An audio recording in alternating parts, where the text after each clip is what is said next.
what comes after the baptism by fire? That's where we're going to get into a little bit more complicated stuff. Because, I mean, there's your answer. If you're looking for like a quick, like 20-minute video done, baptism by fire means judgment. And one might even say specifically a reference to Gehenom, right? You would say that. And this is where we'll get into this, and this is where I can contribute a little bit more to this discussion. This is where we get into the whole, okay, well, is hell eternal? Is hell not eternal? The idea of an eternal hell is something that developed later with Christianity, as I understand it. It's not necessarily something that has a historical basis in Jewish thought. It's at least as far back as we know, and we've discussed this on other episodes. Particularly, I think we even mentioned this briefly on our Lag Bomer video. Well, so yeah, we did a Satan and Hell episode, but we also touched on it with Lag Bomer because we did. Yep. We told the story of Rabbi. Name is escaping me right now, and that's bugging me. Eliezer, Kiva. No. The Circle Maker. Founder of Kabbalah, pretty much. I know the name. Anyway, we mentioned it in the video, but it's they and in that we briefly mentioned in telling their story how they noted, even in their time, which would have been what, 2nd, 3rd century roughly, that Gehenom is a temporary place, right? People only spend 11 months there. No, so Isaac Luria, right? So we got a comment. Alternate kids trying to answer. Shimon Bar Yochai. Bar Yochai, that's the name. That's the name. The writer of the Zohar. So Isaac Luria is the founder of Lurianic Kabbalah. Yeah, that's 16th century. That's contemporary Kabbalah. Yep. But anyway, yeah, it's mentioned in that story that people only spend, I think, a max of 12 less 1 months in Gehenom. So even as far as just 100 or so years after the time of Jesus, we have record of Gehenom being recorded as not an eternal place in Jewish thought. Yeah, so there's a couple of misconceptions about Gehenna. So the first one is, and we hear this one a lot, that Gehenna was the Valley of Hinnom. All right, so far so good. That it was a dumpster fire, like a literal burning trash pit perpetually. No archaeological evidence for that. Completely made up. And in fact, the first time we hear of that story as a commentary to what Gehenna is in like the 14th century. So completely made up. There's nothing to back that. That's one of those like eye of the like the camel fitting through an eye of a needle, and people are like, well, that's a gate. No, it's not. That's made up also. So Gehenna, the Valley of Hinnom, is a real thing. It did exist. But before we can really talk about what Gehenna is, just we kind of have to go a little bit over like what is the worst case scenario for the ancient mind. And we got to remember, in the 1st century, there is an obsession with being in a clean status, being holy, right? And so they were extra careful with the food that they ate so as not to render themselves unclean in any way.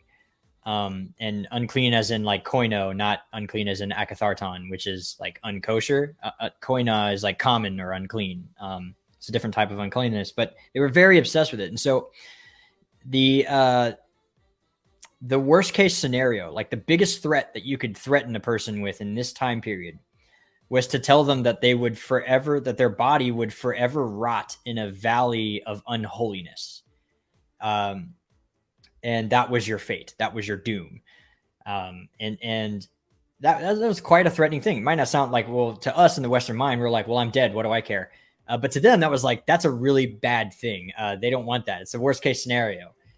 And the Valley of Hinnom is mentioned in Jeremiah and a few other places, I think in Kings as well, as a valley that is, it is a valley near in the Jerusalem area.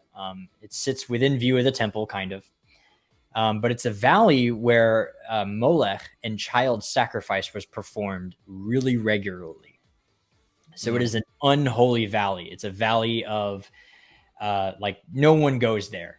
There's no making it holy again in the ancient Jewish mind. It was just a very dark and unholy place. It's just fascinating when you think about that, right? Because it would make sense, right? For every extreme, there's an equal opposite extreme, right? So if there is a place as holy as the Temple Mount, right? Right. Why wouldn't there be a place as unholy as this place? Exactly. And I got it here. Here we go. So this is from Bart Ehrman's book, Heaven and Hell, A Brief History of the Afterlife. Now, I don't agree with a lot of things that are in this book. He's got a few good points that are true. But he is not coming from the Jewish standpoint. So some of the things that he has to say when it comes to certain aspects of the philosophy of the afterlife, he's not exactly right on. But I've picked a few of the things that he did absolutely get right. And so here's a couple of them. In many ways, this is from page 158 for those of you who wonder. In many ways, this desecrated valley represented the polar opposite, you just said that, of what was on the heights right above it. The temple of God dedicated to Yod-Heh and Vav-Heh, where God himself was believed to dwell in the Holy of Holies.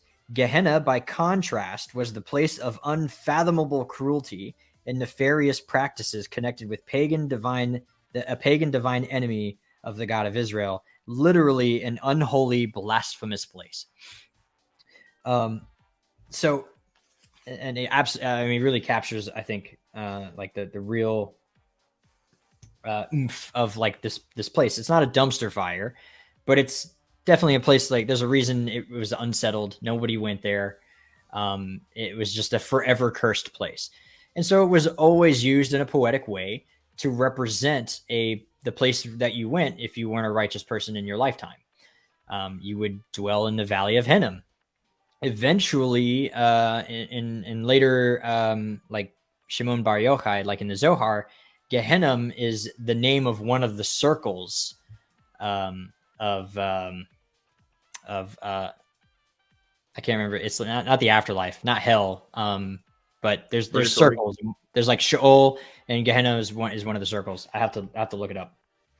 But yeah, we briefly mentioned this, and it's not like important now. But anyway, so all that to say, you would go there to die, basically, an unholy death. It's that's the worst case scenario. That is in the ancient mind the absolute worst. It's unbearable.